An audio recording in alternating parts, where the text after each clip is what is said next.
Assalamualaikum warahmatullahi wabarakatuh.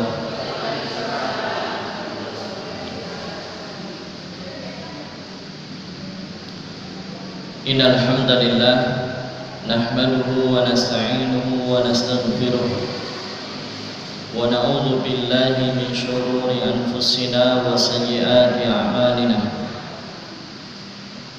Man yahdihillahu fala mudilla lahu wa man yudlilhu fala hadiya lahu.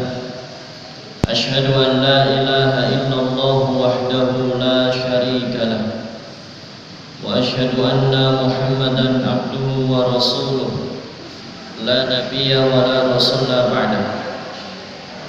Qala Allah ta'ala ya ayyuhalladzina amanu taqullaha haqqa tuqatih wa la tamutunna illa wa antum muslimun.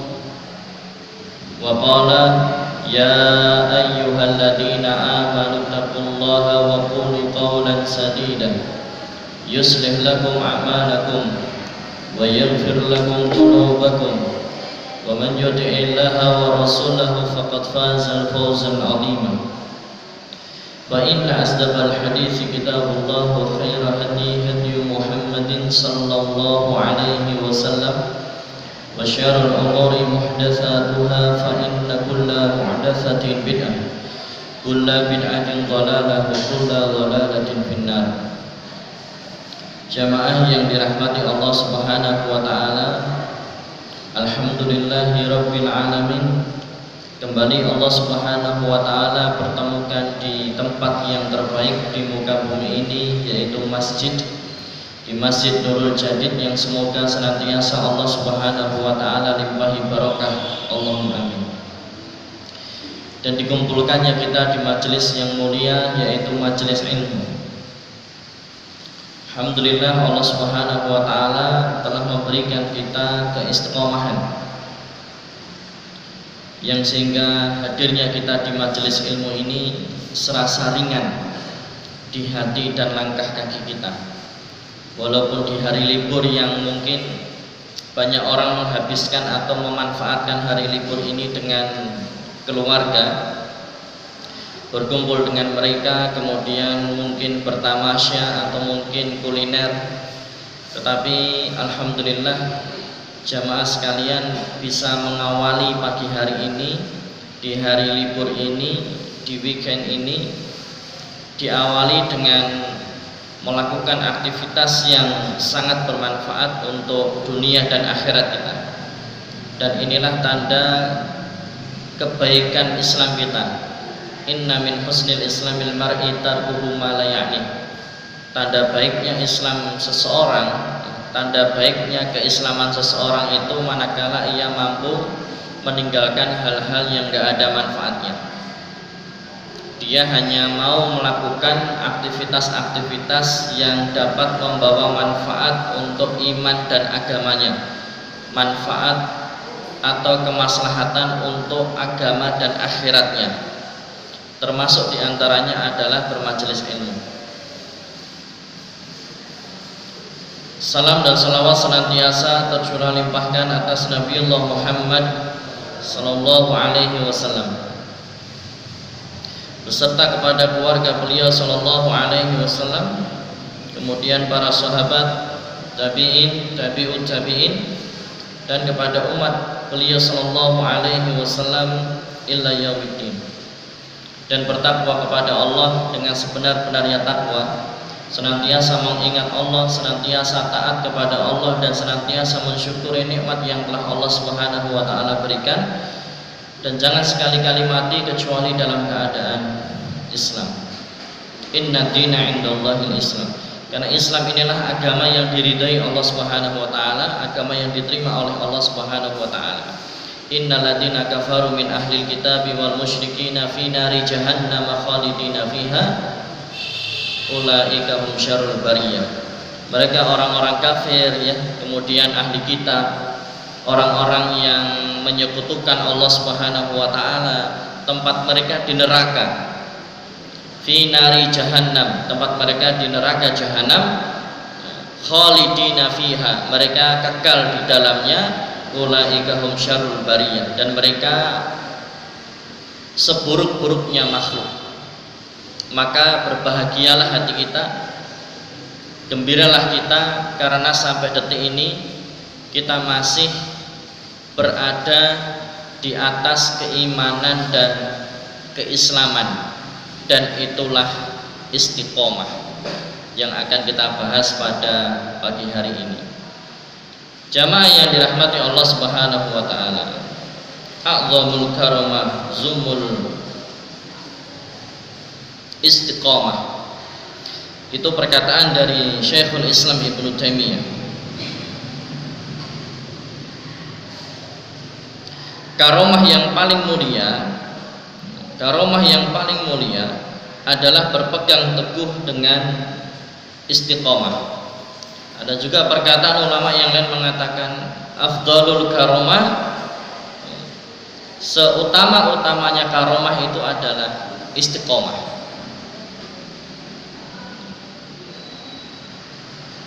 Kemudian ada juga yang mengatakan bahwa istiqomah itu lebih baik, khairun min alfi karomah, dari 1000 karomah. Istiqomah itu lebih baik daripada 1000 karomah. Maka ini jamaah yang dirahmati Allah Subhanahu wa taala, inilah yang menjadikan istiqomah itu mahal, karena ia merupakan sebaik-baiknya karomah. Dan istiqomah ini hanya Allah berikan kepada hamba-hamba pilihannya, sehingga kitalah insya Allah yang pada pagi hari ini menjadi salah satu di antara menjadi sebagian di antara kebanyakan orang, di antara banyak orang yang mendapatkan nikmat istiqomah. Maka hendaknya senantiasa kita mensyukuri nikmat yang telah Allah Subhanahu wa taala berikan ini, nikmat istiqomah. Di antara sunnah yang diajarkan oleh beliau sallallahu alaihi wasallam, yaitu kita diperintahkan untuk senantiasa berdoa, ya muqallibal qulub tsabbit qalbi ala dinik. Wahai Allah yang maha membolak-balikkan hati, teguhkanlah hatiku di atas agamamu. Itu doa keistiqomahan. Jadi istiqomah itu ya supaya kita tetap berada di atas ketaatan dan dinul Islam ini, ya, sampai ajal menjemput.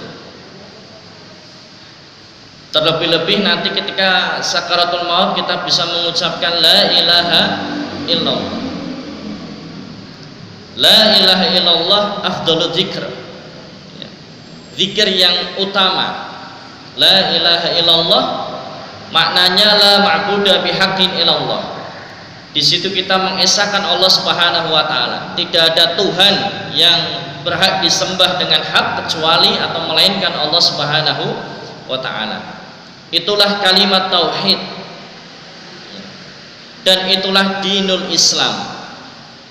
Jadi dinul Islam atau tauhid intinya adalah mengesahkan Allah Subhanahu wa taala, baik dalam rububiyahnya Allah, bahwa Allah itu yang menciptakan, Allah yang mengatur, Allah yang memelihara, Allah yang kasih rizki, Allah yang menghidupkan, Allah yang mematikan, Allah yang mengawasi. Itu semua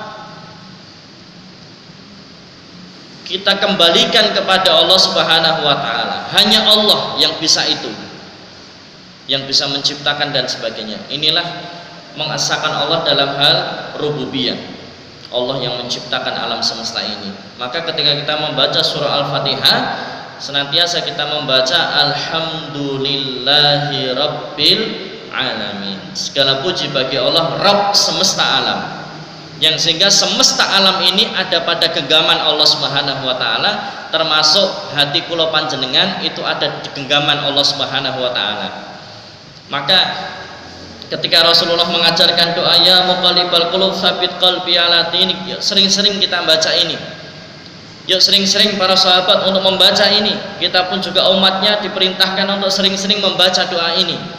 Maka kemudian ada sahabat yang bertanya, wahai Rasulullah, kami beriman kepadamu dan beriman kepada ajaran Islam yang engkau bawa, maka apakah engkau mengkhawatirkan kami? Kalau bahasa sederhananya ini, ya Rasulullah, kami ini kan sudah soleh. Kami ini kan sudah soleh. Kami mengimani Allah, mengimani engkau. Apakah engkau masih mengkhawatirkan kami? Kami tidak istiqomah gitu. Ini sahabat yang tanya. Dan kita tahu bagaimana level keimanan para sahabat. Bagaimana level ketaatan sahabat itu terhadap perintah Allah dan Rasulnya. Bahkan dirinya, hartanya, jiwanya dikorbankan untuk bisa melaksanakan perintah Allah dan Rasulnya, untuk membela agama Allah. Dirinya, keluarganya, hartanya, jiwanya dikorbankan semua untuk Islam. Kualitas dan kuantitas ibadah mereka sudah tidak diragukan lagi. Bagaimana sedekahnya mereka, bagaimana sholatnya mereka, bagaimana sholat malamnya mereka, bagaimana amal-amal soleh mereka yang lainnya, tidak diragukan lagi. Dan bahkan kita rasa-rasanya kok tidak mungkin bisa meniru mereka dari kuantitas dan kualitasnya. Mereka orang yang soleh. Maka ketika Rasulullah mengajarkan, yuk kamu baca doa ini, memperbanyak doa ya muqallibal qulub tsabit qalbi ala dinik, maka mereka menanyakan, ya Rasulullah, apakah engkau mengkhawatirkan kami? Mengkhawatirkan kami tidak istiqomah gitu.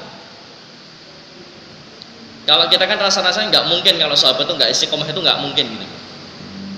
Dengan level keimanan yang mereka punya. Maka kemudian Rasulullah Sallallahu Alaihi Wasallam menjawab, ya, na'am, innal quluba baina asbu'aini, ya, asbu'aini min asabi'illah yuqallibuha kaifa yasha. Sesungguhnya hati para hamba itu, termasuk hati kula panjenengan, berada di antara dua jari dari jemari-jemari Allah. Dia membolak-balikkan sesuai dengan yang dia kehendaki. Hadis diriwayatkan oleh At-Tirmidzi, Ahmad dan selainnya, disahihkan oleh Albani dalam Sahih At-Tirmidzi. Jadi kalau misalkan panjenengan punya uang receh, koin, kemudian taruhlah koin itu di antara dua jemari ini, kan itu bisa dibolak-balik, bisa dimainkan, itu kan dibolak-balik kan. Maka sederhananya itulah gambaran bahwa hati kula panjenengan yang disebutkan di dalam atau digambarkan dalam hadis ini seperti itu, berada di dalam genggaman Allah. Hati kula panjenengan berada di antara dua jari dari jari jemari Allah Subhanahu wa taala. Ya. Dia membolak-balikkannya sesuai dengan yang dia kehendaki. Maka tadi doanya ya muqallibal qulub, ya, wahai sang atau wahai Allah Subhanahu wa taala yang maha membolak-balikkan hati. Ya, maka kita harus merengek, ya, kita harus meminta kepada Allah Subhanahu wa taala dengan permintaan yang sungguh-sungguh, karena Engkau wahai Allah yang maha membolak-balikkan hati. Ya Allah, teguhkanlah hatiku ini ya Allah, senantiasa teguhkanlah hatiku ini ya Allah di atas dinul Islam, di atas ketaatan, di atas agamamu ini ya Allah, sampai ajal nanti menjemput kita bisa mengucapkan la ilaha illallah.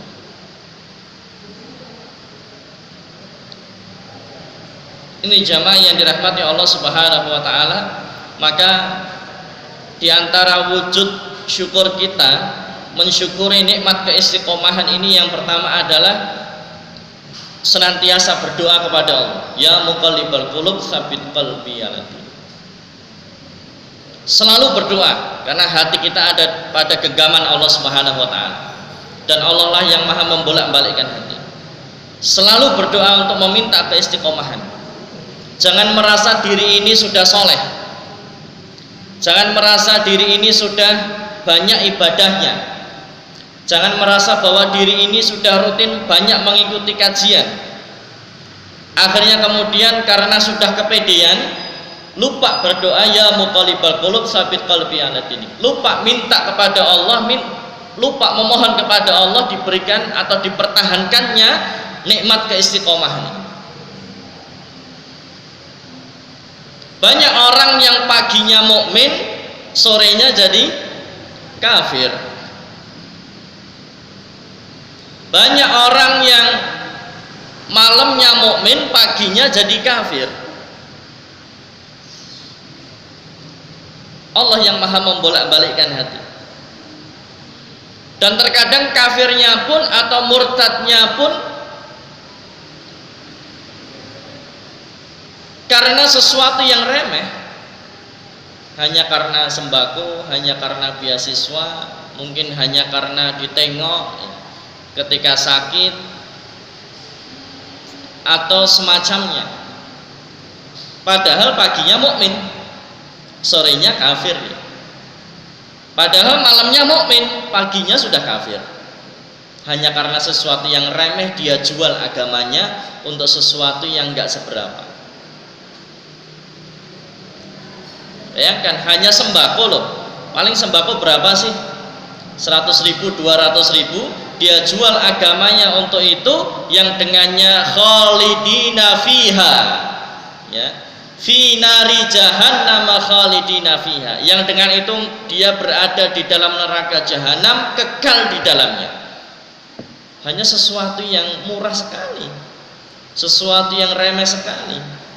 Makanya kita lihat para salafus soleh ketika mempertahankan keislamannya, rela dia dipotong jadi dua tubuhnya, rela dia kulitnya disikat dengan sikat besi, rela dia tangannya terputus karena ditarik oleh kuda, rela dia nyawanya tercabut karena diseret oleh kuda, rela dia yang harus kemudian ditelentangkan di atas padang pasir dan perutnya ditindih dengan batu yang besar, yang panas, karena tahu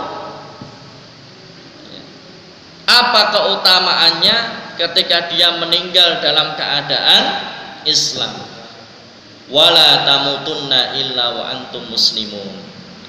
Jangan sekali-kali engkau mati kecuali dalam keadaan Islam. Rugi sekali menjual agama hanya untuk sesuatu yang remeh, kemudian kita kekal di dalam jahanam, dan kitalah termasuk, dan dialah orang yang menjual agama itu termasuk seburuk-buruknya makhluk. Dan semoga kita senantiasa diberi keistiqomahan oleh Allah Subhanahu wa taala. Amin ya rabbal alamin. Nah, jamaah yang dirahmati Allah Subhanahu wa taala, kemudian selanjutnya Allah Subhanahu wa taala berfirman di dalam surah Hud ayat ke-112. Surah Hud ayat ke-112. Fastaqim kama umirta.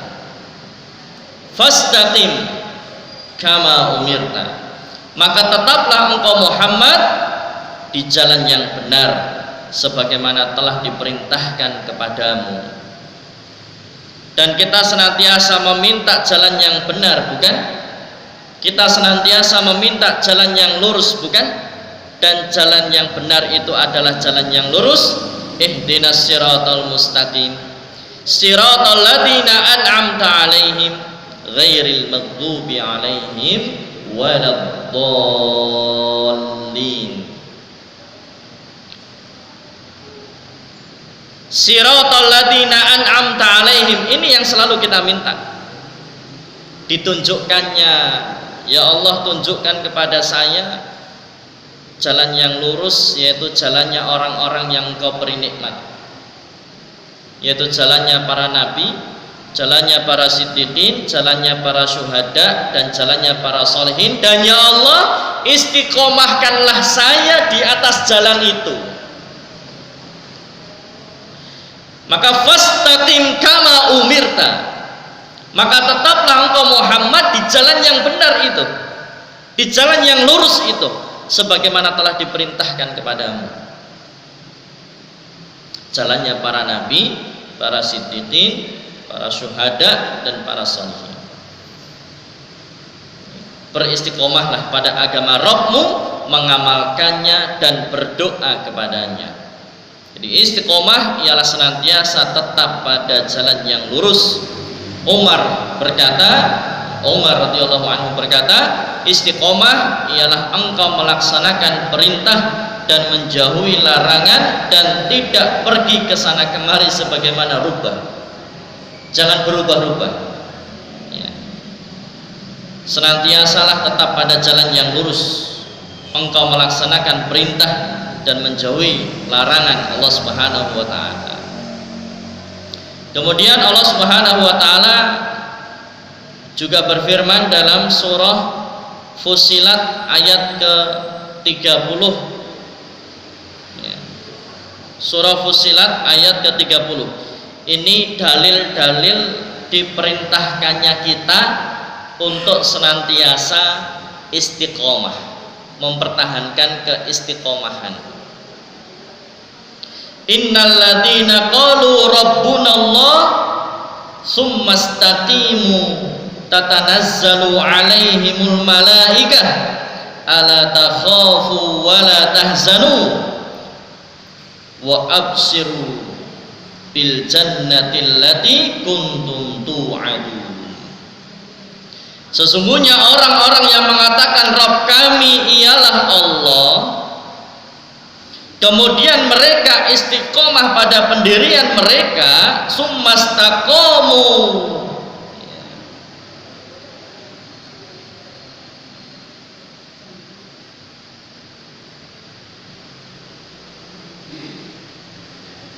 maka malaikat akan turun kepada mereka dengan mengatakan, janganlah kamu merasa takut.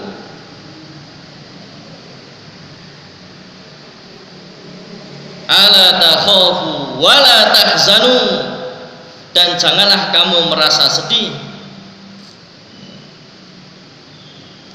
Wa abshiru bil jannati allati kuntum tu'adun, dan bergembiralah kamu dengan memperoleh surga yang telah dijanjikan Allah kepadamu. Yang dimaksud dengan istiqomah di sini jamaah yang dirahmati Allah Subhanahu wa taala, terdapat 3 pendapat di kalangan ahli tafsir. Jadi ini perintah dalam surah Fussilat ayat ke-30, perintah istiqomah. Ya.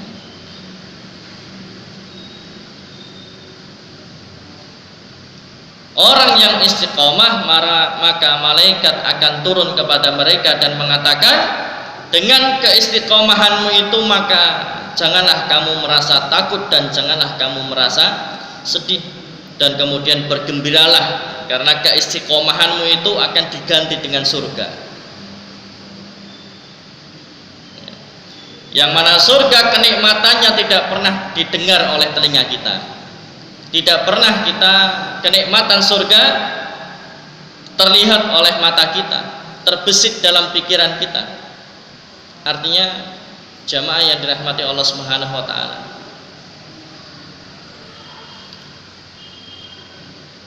kalau panjenengan membayangkan mana kira-kira tempat yang paling indah di muka bumi ini, mana? Waduh, ratau dolan, ratau piknik, kurang piknik. Paling banter ya ning Tawangmangu, rada adoh sithik ning Jogja karo ning Gunung Kidul.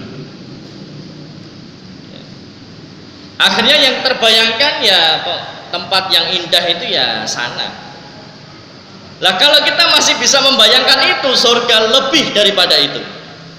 Karena surga tidak pernah bisa kita membayangkan. Surga tidak akan pernah, kenikmatan surga tidak pernah terbesit dalam pikir kita. lebih indah daripada tempat yang terindah di muka bumi ini.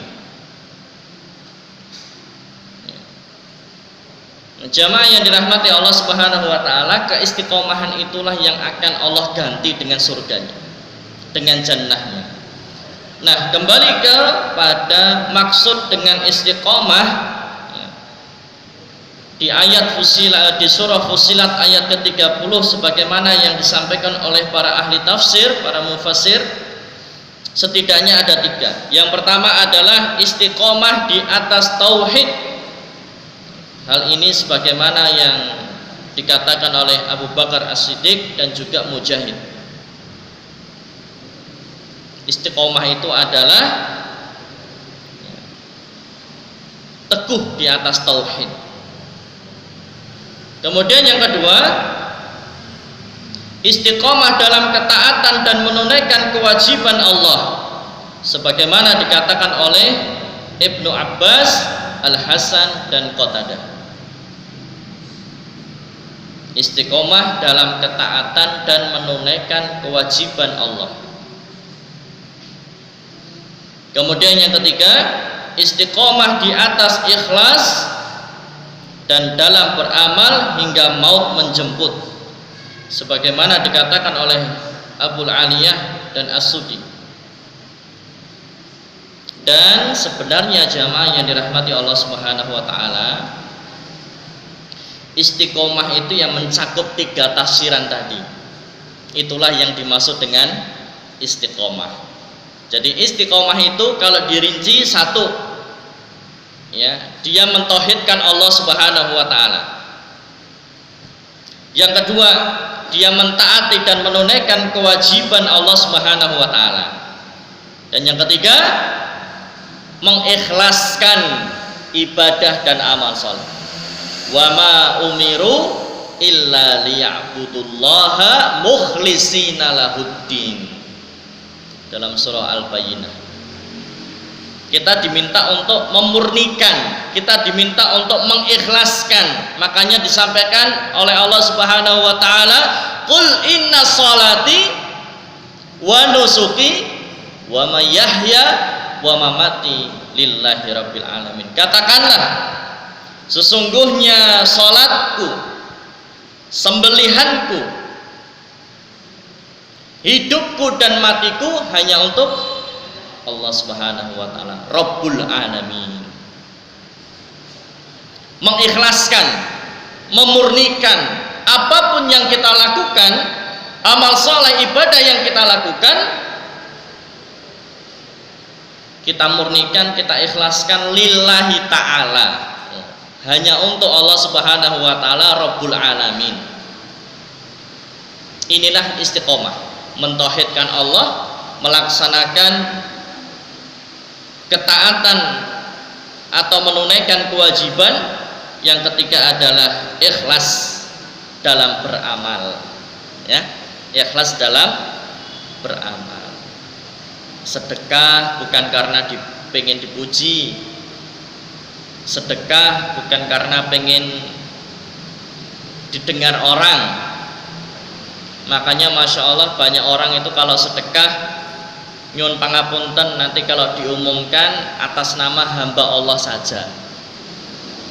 Nah, ini dalam rangka apa? Dalam rangka untuk memurnikan, mengikhlaskan hanya kepada Allah, hanya untuk Allah.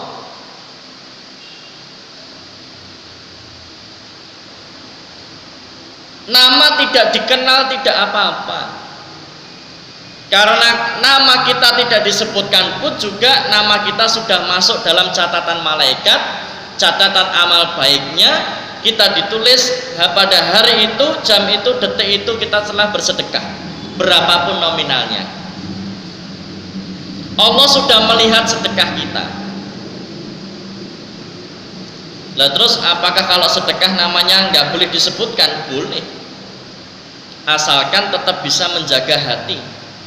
Karena ketika nama itu disebutkan, berpotensi syaitan itu akan masuk dan kemudian akan merubah niat dari yang awalnya mungkin ketika sedekah itu niatnya ikhlas, tapi kemudian disusupi oleh syaitan, yang kemudian namanya disebutkan dan nominalnya disebutkan, jadilah dia berbangga diri. Yang sehingga dari yang awalnya ikhlas ternyata muspro, jadi tidak ikhlas. Jadi namanya boleh disebutkan, syaratnya dia harus senantiasa bermohon kepada Allah supaya Allah jaga hati ini tetap menjadi ikhlas. Yang sehingga tidak disebutkannya nama itu sebetulnya dalam rangka ikhtiar supaya kita tetap bisa menjaga keikhlasan. Tapi tidak disebutkan namanya pun juga syaitan tetap bisa nyusup. Walaupun namanya tidak disebutkan panitia, itu syaitan tetap bisa nyusup. Bagaimana cara menyusupnya? Syaitan membuat supaya kita menyebut-nyebutkan sendiri amal yang telah kita lakukan. Panitia tidak sebutkan memang, hamba Allah memang catatannya, tetapi syaitan berusaha untuk supaya membisikkan, yuk kamu umumkan sendiri amal yang sudah kamu perbuat, yang sehingga kemudian dia ngomong sama orang-orang, aku itu loh kemarin sedekah untuk Masjid Nurul Jadid sekian loh. Katanya nggak boleh disebut namanya, tapi ternyata dia malah menyebutkan namanya sendiri, malah menceritakan sendiri. Maka jamaah, syaitan itu ketika mempengaruhi atau membisiki, itu bukan hanya pada saat kita beramal, bahkan setelah beramal pun syaitan tetap bisa menyusupi. Ketika beramal ikhlas lillahi ta'ala, tapi setelah waktu berjalan 1 tahun, 2 tahun, 3 tahun, syaitan masuk menyusupi, yang kemudian mempengaruhi dia menyebutkan sendiri apa yang telah dia perbuat.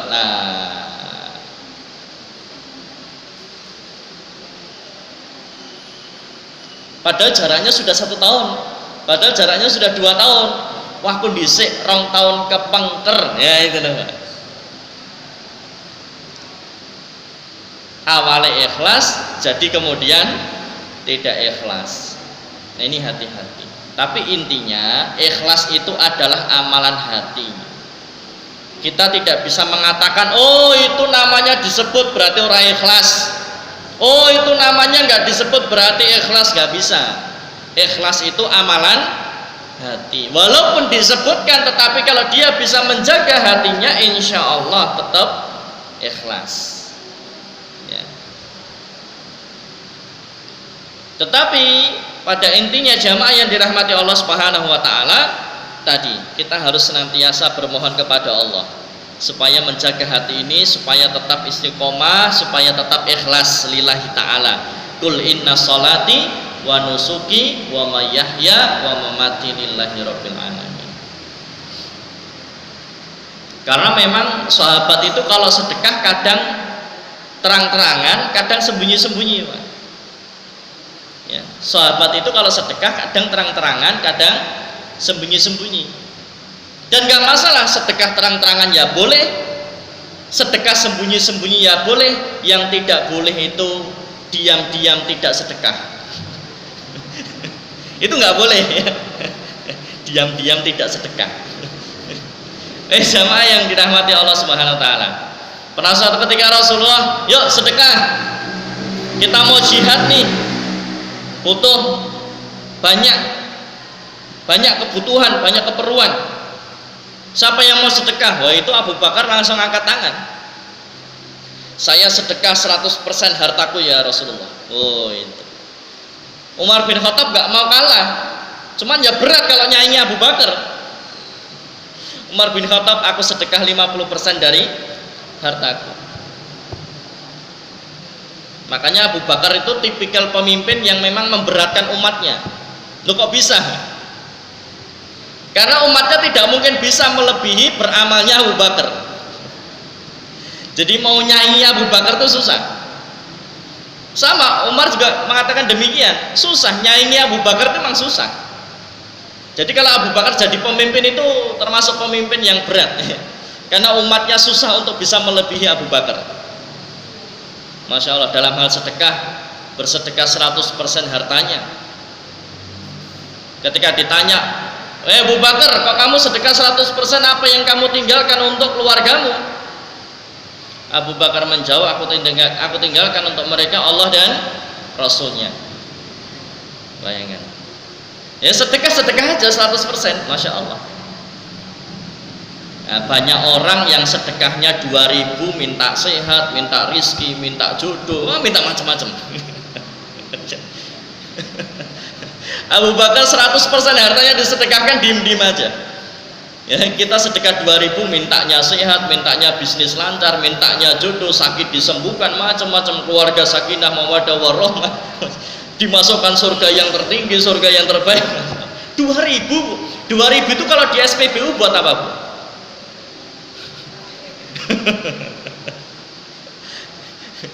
Itu kalau di SPBU buat apa ini? Ya. Yang penting kan ikhlas, ya bagus. Yang penting memang ikhlas. Ya. Sedikit ikhlas sama banyak ikhlas, bagusan mana? Iya.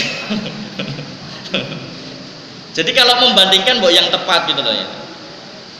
Kadang kan kalau membandingkan nggak tepat. Ustaz, lebih baik mana sedikit ikhlas daripada sedikit ikhlas dengan banyak tidak ikhlas? Ya jelas bagusan sedikit ikhlas daripada banyak nggak ikhlas. Cuman kalau pertanyaan bagaimana lebih baik mana? Sedikit ikhlas dengan banyak ikhlas. Banyak ikhlas itu Masya Allah. Lantanul birra hatta tunfiqu mimma tuhibbu. Puncaknya kebaikan itu kalau kita mampu mensedekahkan, kalau kita mampu menginfakkan sesuatu yang kita cintai. Oh Masya Allah. Jadi kalau sedekah itu bisa membuat jenengan dredeg, itu keren. Kalau sedekah itu bisa membuat jenengan deg-degan, wah itu Masya Allah. Sedekah itu sampai sehari semalam nggak bisa tidur gitu, saking sedekahnya jor-joran banget, oh itu Masya Allah. Itu puncak kebaikan, padahal lagi butuh-butuh gitu kan ya, lagi butuh-butuh, tapi Masya Allah. Maka kalau dalam Islam ada yang namanya isar, ada yang namanya isar. Isar itu dia mengutamakan orang lain, untuk dirinya sendiri ya secukupnya saja, sederhana saja, tapi kemudian kita bantu orang lain, kita banyak bantu orang lain. Baik jamaah yang dirahmati Allah Subhanahu wa taala, ayat di atas menceritakan bahwa surat Fussilat ayat ke-30 tadi, orang yang istiqomah dan teguh di atas tauhid dan ketaatan, maka malaikat pun akan memberi kabar gembira padanya ketika maut menjemput. Janganlah takut dan janganlah bersedih. La khaufu wa la tahzanu. Jangan takut dan jangan bersedih. Ya. Mujahid, Ikrimah dan Zaid bin Aslam menafsirkan ayat tersebut, janganlah takut pada akhirat yang akan kalian hadapi, dan janganlah bersedih dengan dunia yang kalian tinggalkan, yaitu anak, keluarga, harta dan tanggungan hutang. Karena para malaikat nanti yang akan mengurusinya. Oh Masya Allah. Udah istiqomah aja. La khaufu wa la tahzanu. Jangan takut dan jangan bersedih. Jangan takut dengan urusan akhiratmu karena sudah pasti di zaman selamat. Dan jangan bersedih terhadap keluarga, harta yang kita tinggalkan, bahkan utang piutang, karena itu akan diurusi oleh malaikat. Masya Allah. Maka ada sabda Rasulullah yang menarik yang dinasihatkan kepada Abdullah bin Abbas radhiyallahu anhu. Apa nasihatnya?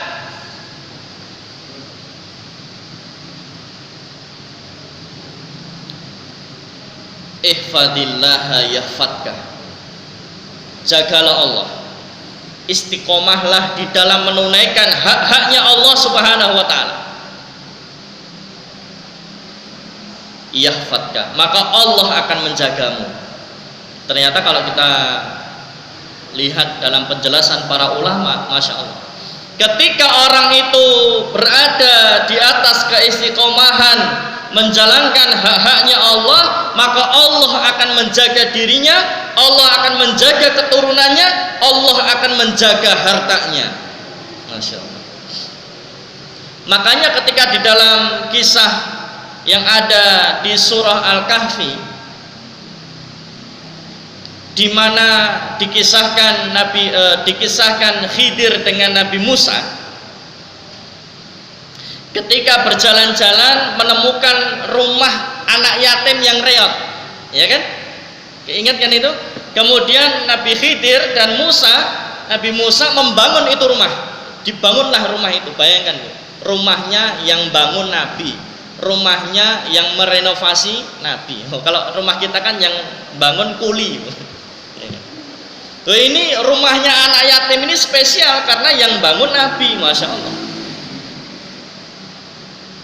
Kemudian Musa tanya, Khidir, kenapa engkau membangunkan kembali rumah yang reot itu? Nabi Khidir menjawab, itu di bawah tanahnya itu ada harta yang memang sengaja disimpan oleh orang tuanya, harta karun, sengaja disimpan di bawah tanah itu dengan harapan besok ketika anaknya sudah dewasa, sudah gede, semoga Allah berikan petunjuk bahwa di dalam itu ada harta yang bisa dipakai untuk kebutuhan anak yatim itu. Ada 2 anak yatim. Terkagetlah, Masya Allah. Soalnya nanti kalau ini rumahnya rubuh, anaknya ini pergi, ya kan? Nah, kalau ini anaknya pergi, nanti hartanya akan bisa diambil oleh orang lain. Karena memang masyarakat di situ itu adalah masyarakat yang cuek. Wong Khidir dan Nabi Musa saja ke situ nggak dikasih minum. Saking cueknya masyarakat itu. Maka berhati-hati. Jangan sampai lingkungan kita itu atau masyarakat kita masyarakat yang cuek. Tetangganya miskin dibiarin, tetangganya nggak bisa makan dibiarin, jamaahnya nggak bisa makan dibiarin, makannya oglangan, hari ini makan besok nggak makan, hari ini makan besok nggak makan, bukan karena puasa tapi karena memang nggak ada yang dimakan, tapi cuek masyarakatnya. Kas masjidnya wakeh, tetapi ternyata jamaahnya ada yang kelaparan. Banyak masjid yang mengumpulkan kas sampai sekian puluh bahkan sekian ratus juta, tetapi jamaahnya kelaparan, rumahnya reot, nggak ada yang bangunin, nggak ada yang benerin. Padahal kalau masjid di zaman Nabi, Masya Allah, di belakang Masjid Nabawi itu tempatnya para ahlu sufah, orang-orang miskin, sahabat-sahabat yang miskin itu, yang nggak punya rumah, yang nggak punya kerjaan itu, sementara tinggalnya di masjid dulu. Lalu siapa yang ngopeni? Yang ngopeni ya Rasulullah dan para sahabat itu. Mereka kalau datang ke masjid sambil bawa makanan buat para ahlu sufah. Jadi masjid di masanya Rasulullah itu juga untuk memakmurkan dan mensejahterakan jamaahnya gitu loh. Bukan jamaah yang nggak bisa makan, jamaah miskin, jamaah nggak kok diem saja. Nanti begitu ditolong oleh orang yang bukan muslim kemudian murtad, lah barulah kemudian tersadar. Murtad mergo Indomie, murtad amergo sembako. Loh, kamu kemana saja? Kemarin tidak ada yang nolong, sekarang ada yang nolong tapi murtad, kamu malah ngonek-ngonek, kamu malah muni-muni. Kemana saja kemarin? Masa sama tetangga nggak peka? Jangan berbicara ukhuwah Islamiyah tinggi-tinggi dulu. Benerin dulu jamaahnya, benerin dulu tetangganya. Kalau itu bisa dibenerin, insya Allah ukhuwah Islamiyah. Jangan hanya mau nolong yang sesama anggota organisasi. Kita itu diikat oleh Islam, oleh keimanan. Innamal mu'minuna ikhwah. Apapun organisasinya, apapun jamaahnya. Innamal mu'minuna ikhwah. Sesama orang beriman bersaudara, ya harus dibantu. Jamaah yang dirahmati Allah Subhanahu wa taala. Malaikat ya, ketika tadi ada harta karun di bawah tanah tadi, Nabi Musa kemudian terheran, Masya Allah, begitukah Allah cara menjaga dua anak yatim ini? Sampai hartanya Allah jaga, sampai rumahnya mau rubuh pun Allah kirimkan malaikat, Allah kirimkan Nabi untuk membangunkannya kembali, supaya tidak roboh dan supaya hartanya itu tetap ada atau haknya anak itu. Kata Nabi Khidir, abuhuma sholih. Kenapa Allah jaga anak ini? Kenapa Allah jaga harta yang ada di bawah tanah ini? Kenapa Allah kirimkan nabinya untuk membangunkan rumahnya itu? Karena bapaknya yang soleh, karena orang tuanya yang soleh.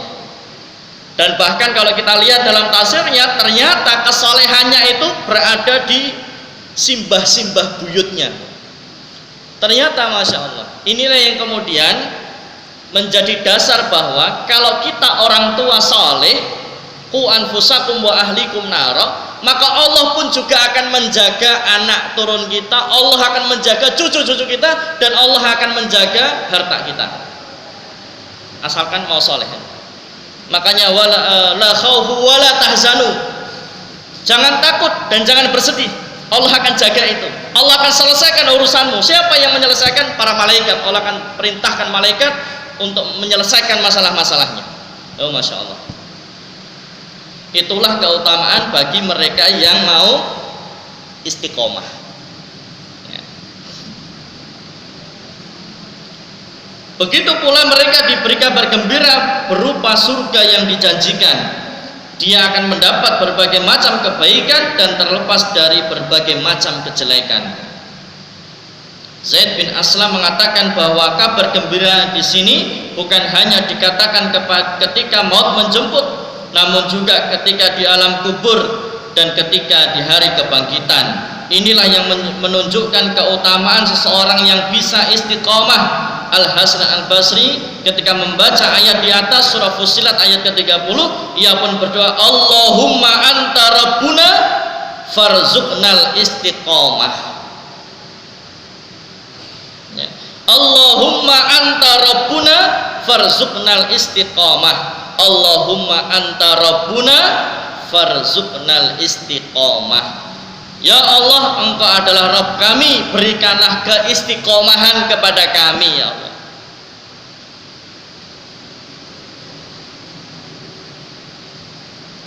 Ada ayat yang serupa dengan surah Fussilat ayat ke-30 tadi, yaitu surah Al-Ahqaf ayat ke-13 sampai ayat ke-14. Innal ladina qalu rabbunallah summastaqamu fala khaufun alaihim wala hum yahzanun ulaika ashabul jannati khalidina fiha jazaan bima kanu ya'malun. Surah Al-Ahqaf ayat ke-13 sampai ayat ke-14. Sesungguhnya orang-orang yang mengatakan Rabb kami ialah Allah, Rabbunallah, kemudian mereka tetap istiqomah ya, summastaqamu, maka tidak ada kekhawatiran terhadap mereka dan mereka tiada pula berduka cita. Mereka itulah penghuni-penghuni surga, mereka kekal di dalamnya sebagai balasan atas apa yang telah mereka kerjakan. Karena sudah istiqomah, dan istiqomah itu berat. Masya Allah, ibu-ibu itu berat loh istiqomah bu. Istiqomah memakai hijab syar'i itu berat, panas, gimana pembuatan bu? Sumuk, ngone jadi lolok nih, kaya Batman, beriman. Jadi lolok nih, kaya neng Arab wae ya. Bapak-bapak nggih mekaten, pakai celana cingkrang, Masya Allah, jadi lolok nih, sing banjir ngendi kok katokmu cingkrang. Jenggoten ya jadi lolok nih, aja nyedak-nyedak pas Idul Adha malu kebeleh malah. Berat istiqomah itu, berat diolok-olok. Alah ngaji entuk-entukanmu apa ngene. Wis nyambut gawe sementing iso mangan, iso sekolah, nyekolahke anak wis rampung. Kesel-kesel pengajian, padune ger golek snack. Berat di sekolah ya berat. Masya Allah, berat. Salate ngopo jengkang-jengking sedina ping 5. Marai apa gitu. Ora rungo urip ya tetep melarat iki lho. Ya Allah, wis sekolah berat.